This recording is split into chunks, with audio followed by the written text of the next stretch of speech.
La terre devait être nette et propre dans la partie qui allait être plantée, comme un drap de cérémonie. Alors commençait l'enfouissement. Mais avant ça, il devait labourer, retourner, remuer la terre, la triturer, la malaxer pour la rendre fine, légère, la rendre accueillante et prête à être ensemencée ou plantée.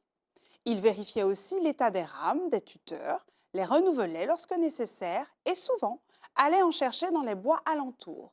Et venait le moment de la mise en terre.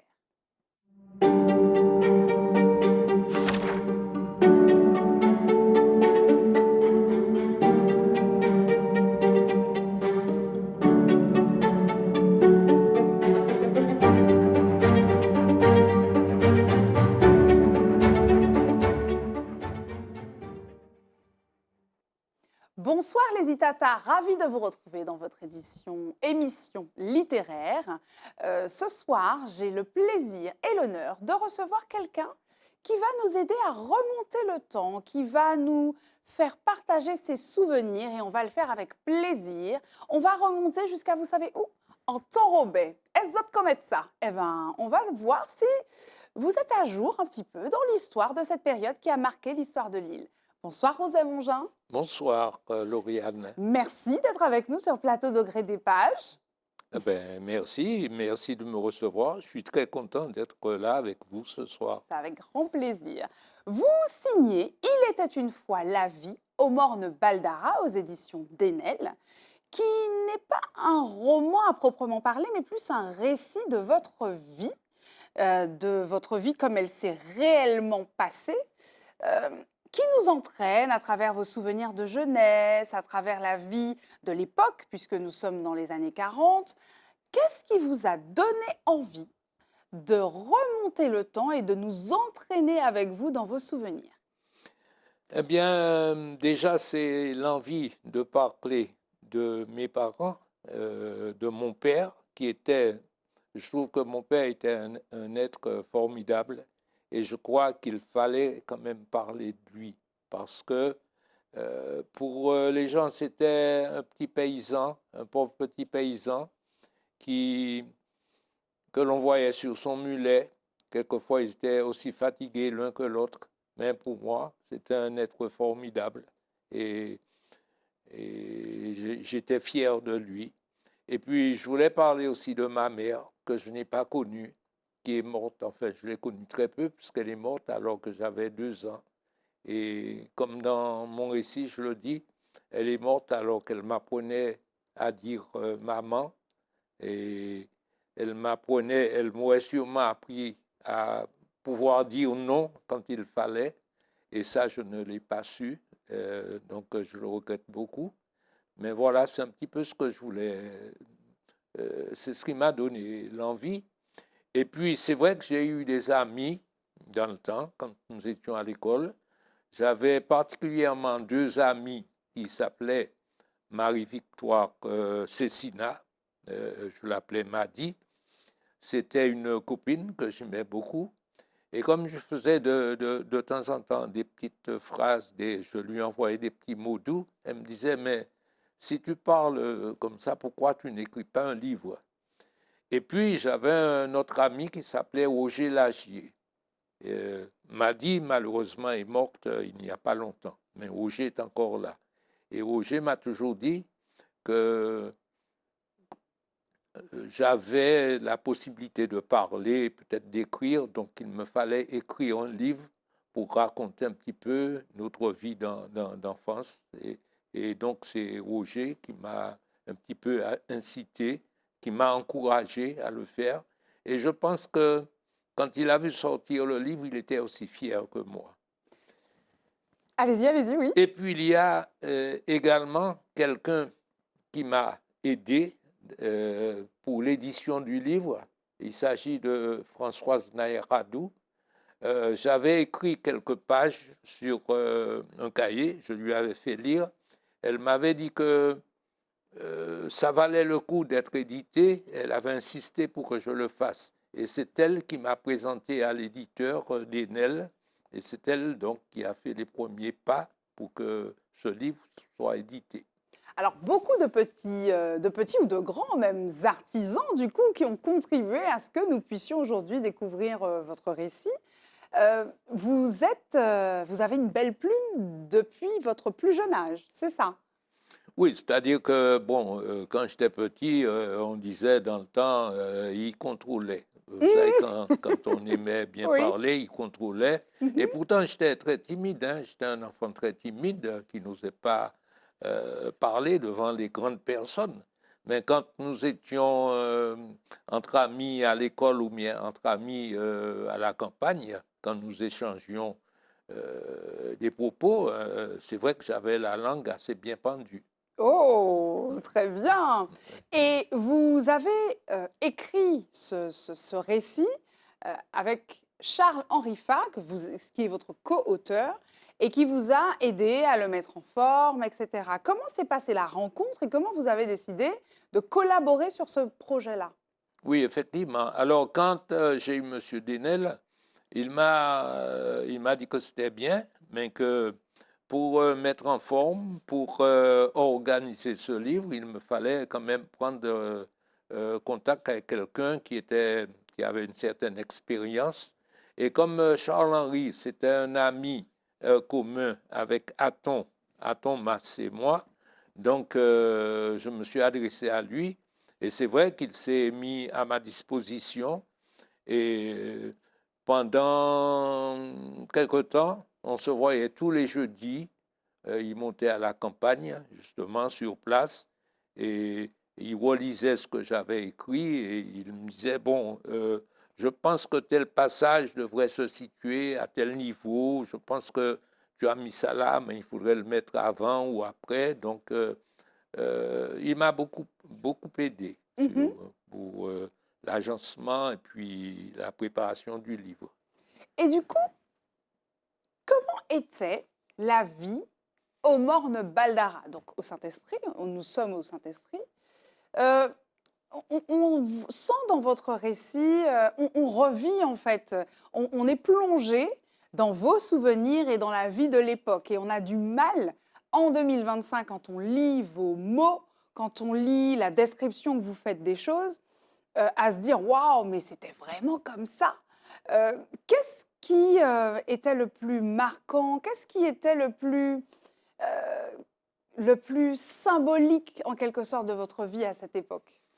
Eh bien, quand je parle de cette vie à mes petits-enfants, et ils ont du mal à croire que on pouvait vivre à cette période-là sans lumière, sans eau courante, euh, et puis marcher à pied tout le temps. Quand je vois mes petits-enfants, pour qu'ils descendent à l'école, il faut qu'ils prennent le bus, ou bien il faut que je les emmène. Et quand je leur dis, mais nous faisions tout ce chemin-là à pied. Mhm. Nous, dans le temps, c'était le jeudi qui était notre jour, Férié. oui, notre jour off, le jeudi, disait. Oui. Donc, euh, quand je leur raconte que le soir, par exemple le vendredi soir, quand il y avait les lumières dans le cimetière, nous étions tout en haut du monde et nous regardions d'un côté le Saint-Esprit et de l'autre le François. Nous voyions les lumières au loin. C'était féerique parce que tout autour était noir. Mhm. Et, et quand je leur dis que le soir, quand nous circulions à la campagne, de temps en temps, ou bien nous allions dans une veillée ou un truc comme ça, on voyait une lumière au loin. Et quelquefois, mon père disait, ah, c'est cousin de Macavini, là, c'est telle personne qui Mhm. vient là. Et pourtant, la personne arrivait, effectivement, elle avait un flambeau. C'est-à-dire qu'elle avait un flambeau, et il n'y avait pas autre chose. Dans la nuit noire Dans en la fait. nuit noire, la nuit était noire. Mhm. Je dis souvent que la nuit était noire et épaisse comme une sauce, parce qu'elle était épicée. On avait les odeurs d'épices et tout ça, et puis la nuit qui était noire. Donc voilà. C'est vrai qu'on a du mal à se projeter à cette période et au mode de vie aussi qu'il y avait à ce moment-là. En fait, vous nous aidez avec votre ouvrage à remonter le temps, certes, mais en fermant les yeux un petit peu, moi c'est ce que j'ai fait. Avec certains passages, quand on ferme les yeux, on se dit, allez, là je m'imagine, je suis à tel endroit, je suis dans les conditions, et ben on arrive, en fait, on est presque comme dans comme dans un casque de réalité virtuelle. Moi j'ai trouvé que c'était très immersif comme roman. C'était votre volonté de nous immerger vraiment? Ben oui, et puis je vous ai même pas parlé du cas de l'eau que l'on avait à boire. C'est-à-dire que on allait à la source qui s'appelle Trouboulot avec deux calebasses. Les calebasses, c'était des calebasses que l'on tenait dans les mains. On allait remplir les calebasses et on revenait pour remplir la jarre d'eau. Et je ne sais pas si vous avez entendu parler des chasse-panes. Mhm. Alors, chasse-panes, c'était euh, généralement une petite calebasse au bout d'un bâton et Et qu'on on utilisait puisait, pour, ouais, oui. et puis on avait les carafes aussi, on buvait l'eau dans les carafes. Donc, Et qu'est-ce que vous qui avez assisté à toutes ces évolutions, vous qui participez aussi, puisque bon, ben, vous voyez, vous utilisez certaines des inventions aussi qui au fur et à mesure se sont diffusées dans la société, quel est votre plus grand constat par rapport à cette époque au niveau de l'évolution? Évidemment, les choses ont énormément changé, mais qu'est-ce qui a le plus évolué, selon vous, en termes de mentalité, en termes de fonctionnement? Alors évidemment dans le quotidien, bien sûr, mais qu'est-ce qui vous marque le plus? ben, c'est la transformation de la terre. D'accord. Je suis sidéré de voir comment les choses ont changé. Et c'est vrai, il aurait suffi qu'on reste 3 mois à l'extérieur et puis pour qu'on revienne et qu'on ne reconnaisse plus, on se dit, tiens, mais là, il y avait telle personne, il y avait telle maison, il y Mhm, avait peut-être que il reste encore les grands arbres, mais les maisons, les trucs comme ça sont. Et puis les routes sont transformées.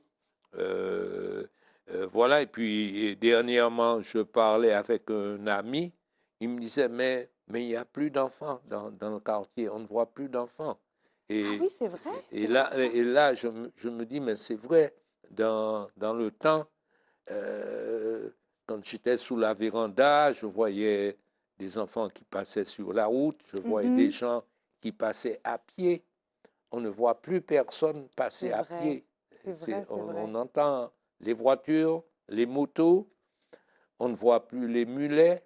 Il y Mhm, avait des mulets, on entendait tac-tac et on se disait, tiens, c'est Monsieur Denis qui passe à mulet, mhm. il va voir que telle personne. Il va faire telle chose. Ouais, puis il y avait des mulets bâtés, Mhm, ce qu'on appelle les bas, qu'on mettait sur les mulets, mhm. et on chargeait les bananes. Des fois, on chargeait 4 ou 6 régimes de bananes pour les emmener au hangar. Maintenant, on ne voit plus ça. Et puis, alors, il y a quelque chose qui me frappe aussi, c'est la végétation. D'accord. Il y a une végétation qui est vraiment, je sais pas, hein, je sais pas, c'est effarant de voir de l'herbe partout. Mhm, Il n'y a plus. Le voisin avait un petit mouton, il avait un bœuf qu'il mhm. attachait. Ah ben, il n'y a plus ça. Oui, de moins en moins, Les c'est gens n'ont vrai. plus une vache près de la maison, Mhm. un cochon près de la Oui, c'est un maison. mode de vie totalement Ouais, qui a ah oui, évolué. Et pour vous qui avez un rapport, et vous en parlez, la terre, la végétation, c'est quelque chose qui revient beaucoup aussi dans l'ouvrage. Quel rapport est-ce que vous entretenez justement avec la terre, avec cette terre nourricière? Vous en parlez beaucoup dans votre récit, qui vous procurait de quoi manger, que votre père travaillait inlassablement. Quel est le rapport que vous avez avec la terre encore aujourd'hui? moi je dis qu'avant, l'homme aimait la terre et l'homme la travaillait, l'homme la caressait, l'homme la pétrissait. Et la terre aimait l'homme. En En retour, retour. elle lui donnait à manger, elle lui fournissait à manger, elle lui donnait de beaux fruits, de belles fleurs. Mais maintenant, bien sûr, il y a toujours des fouilles. Bien sûr, il y a des gens qui travaillent la terre, mais les gens ne travaillent plus la terre avec les mains, c'est avec les machines. Mhm, Maintenant, on a des débroussailleuses, on a des tronçonneuses, on a mhm, des tracteurs.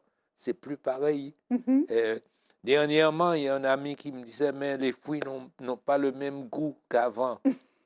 D'accord. Et, et je me rappelle, quand nous étions petits, nous disputions avec les oiseaux pour manger les bananes qui mûrissaient sur les régimes. Maintenant, on ne fera plus ça. On Mhm. ne fera pas ça. Il faudra laver parce que euh, Les choses il ont y a fait que... tellement, oui, il y a tellement de produits, exact. tellement. euh, Et vous entretenez aussi, enfin, vous parlez avec beaucoup de tendresse, beaucoup d'amour de votre père, avec qui vous entreteniez une relation particulière aussi. Vous parlez de votre mère, de votre père et de la terre. C'est un peu les trois éléments fondamentaux du livre. Euh, que- quelle relation est-ce que vous avez réussi à tisser avec votre papa? Mon papa, après la mort de ma mère, mon papa est resté longtemps célibataire et c'est vrai que c'était un homme tellement courageux, tellement fort et tellement, comment dirais-je, sage. C'était le sage du quartier. C'est lui qui allait faire les déclarations de naissance, les déclarations de décès. Je me rappelle, il avait un costume pour chaque occasion.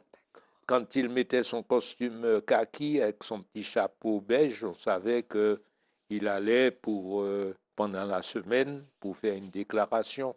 Le dimanche, il partait toujours sur son mulet ou son cheval. Le dimanche, c'était un costume gris pour la messe Mhm. et quelquefois avec son mulet en semaine ou bien quand il y avait un enterrement, il avait le costume noir ou le costume bleu. Et, et voilà, hein, et puis mon père, je me rappelle quand j'étais petit, il revenait du jardin, il s'asseyait sur le banc, sous la véranda, et je montais sur ses genoux. Je prenais encore l'odeur de la terre sur ses vêtements. Et c'était pas une odeur désagréable, même s'il y avait l'odeur des bêtes, mais c'était une odeur, pour moi, une odeur agréable, hein. Et c'est ce genre de relation que j'avais. Vous en parlez avec beaucoup d'attachement, beaucoup d'émotions aussi. Quel est, parce que votre père, euh, après le décès de votre maman, a eu à élever une fratrie de 9 enfants, seul. Il faut quand même une sacrée force de caractère, surtout à l'époque, en tant que père célibataire. Euh, Comment est-ce que la fratrie a évolué dans le contexte de l'époque à ce moment-là? Oui, alors je disais que quand ma mère est morte, à la mort de ma mère, parce que ma mère était une femme qui avait des projets, elle avait des projets pour la famille. Euh, C'était une femme courageuse, parce qu'après mes confrères m'ont dit que des fois elle allait vendre du poisson, elle allait récupérer du poisson et elle vendait. Et elle avait des projets, parce qu'elle voulait que ses filles deviennent des demoiselles. D'ailleurs, il y avait beaucoup de gens de la campagne qui étaient un petit peu jalouses et disaient, ouais, ses filles a des demoiselles, mais Mhm, bon, mais c'est ça, elle ne voulait pas que ses filles terminent leur vie à la campagne ou bien soient bonnes dans des mhm, habitations où elles se feraient, comment dirais-je, couillonner par. mhm, mhm. Elle avait de Ouais, l'ambition elle pour avait ses de enfants. l'ambition. Et c'est vrai que elle est morte un 14 juillet 1946 et ce jour-là, ça a été un petit peu, je dis que notre vie a dévié, c'est-à-dire que notre vie a pris un autre chemin et malheureusement, mes frères qui étaient brillants à l'école ont dû laisser l'école pour essayer d'aider mon père. Mhm. Et justement, mon frère Edmond, mon frère me dit, mais quand je vois la vie, je me demande comment mon papa a fait, comment il faisait, parce qu'en ce temps-là, il faut savoir qu'il n'y avait pas de sécurité sociale, il n'y avait pas, il, il n'y avait pas d'aide. D'assurance, Ouais, il n'y avait pas de filet de d'assurance. sécurité. Oui, c'était, comment ça s'appelle, l'aide sociale, quelquefois.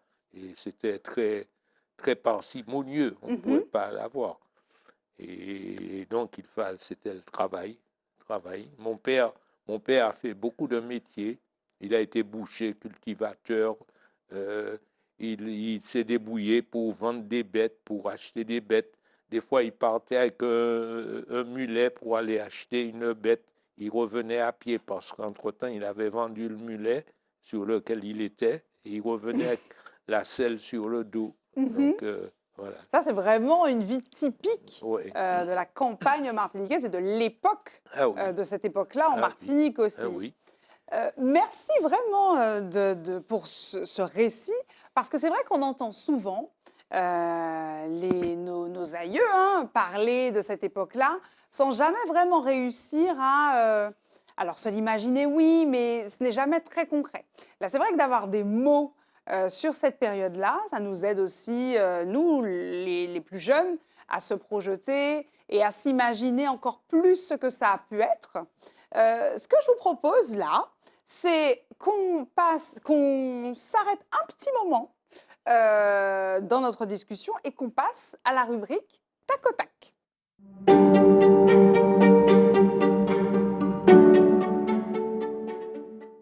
Alors, Rosa Bongin, nous voilà revenus sur le plateau d'Au gré des pages. Notre rubrique tac au tac, je vous explique rapidement. L'idée est que je vous pose des questions rapides, je vais les enchaîner, et que vous me répondiez de façon assez spontanée, sans forcément y réfléchir. Et du coup, vous me répondez du tac au tac. Est-ce que c'est OK pour vous? Oui, j'ai pas l'habitude de réfléchir, donc ça y est. Vous exagérez. Alors, si vous pouviez échanger avec l'amiral Robert, qu'est-ce que vous lui auriez dit? Ben, bonjour, amiral. La figure qui vous a marqué, même si vous étiez très jeune, mais peut-être avec le recul, la figure de l'époque qui vous a marqué, c'était qui? Aimé Césaire. D'accord. Quel conseil est-ce que vous donneriez aujourd'hui, vous qui avez vécu avec un père célibataire extrêmement courageux, vous nous en parliez, quel conseil donneriez-vous à un père célibataire aujourd'hui?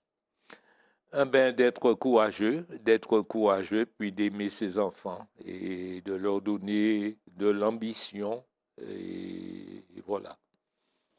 Quel est votre... On parlait de fruits tout à l'heure. Quel est votre fruit favori? Question Ma- difficile. Votre fruit, le fruit que vous préférez. Je pense que c'est la banane. D'accord. Et votre plat préféré? Je pense que c'est la banane, le tinem, oui. D'accord, donc la banane en toute sauce, quoi. Oui, banane. OK. Et quel est votre proverbe créole favori Et que vous dites cabouette, souvent? cabouette pas ni foin. Ah, intéressant. Ça montre aussi le côté fonceur. Voilà, je vois ça. OK. Et on va terminer avec, mais bon, j'ai en quelque part déjà la réponse. Quelle est la personne qui vous a le plus marqué dans votre vie? Mon papa. D'accord. Merci beaucoup, Rosé Mongin. On revient à notre discussion. Maintenant que les Itata vous connaissent un petit peu mieux, j'aimerais savoir qu'est-ce que vous pourriez noter comme élément majeur de la société martiniquaise. Vous êtes un observateur depuis un certain temps de cette société qui a évolué, qui a changé, qui a été bouleversée plusieurs fois. Vous avez assisté de près ou de loin à tout cela. Qu'est-ce qui vous marque? Comment vous voyez que les choses évoluent et quel regard est-ce que vous portez aussi sur cette société martiniquaise aujourd'hui? Alors, si j'étais plus près des politiques, Oui. je leur aurais dit, essayez, messieurs, de faire en sorte que les bénévoles soient plus encouragés. D'accord. parce que surtout en ce moment, les bénévoles disparaissent de plus en plus. Et en fait, la vie même de la société est un petit peu, comment dirais-je, Chamboulé. oui, non, sont les bénévoles qui sont là. Les bénévoles sont là tout le temps. Le dimanche, à l'église, vous avez des bénévoles. Sur les terrains de football, vous avez des bénévoles. Partout, il y a des bénévoles. Et je crois qu'ils ne sont pas encouragés. Mhm. Je pense qu'ils sont oubliés parce qu'on n'entend pas du tout parler des bénévoles. Imaginez, imaginez que tous les bénévoles fassent la grève Mhm. un jour, je ne dis même pas, enfin une semaine, eh bien, je pense que la vie peut s'arrêter. Hein.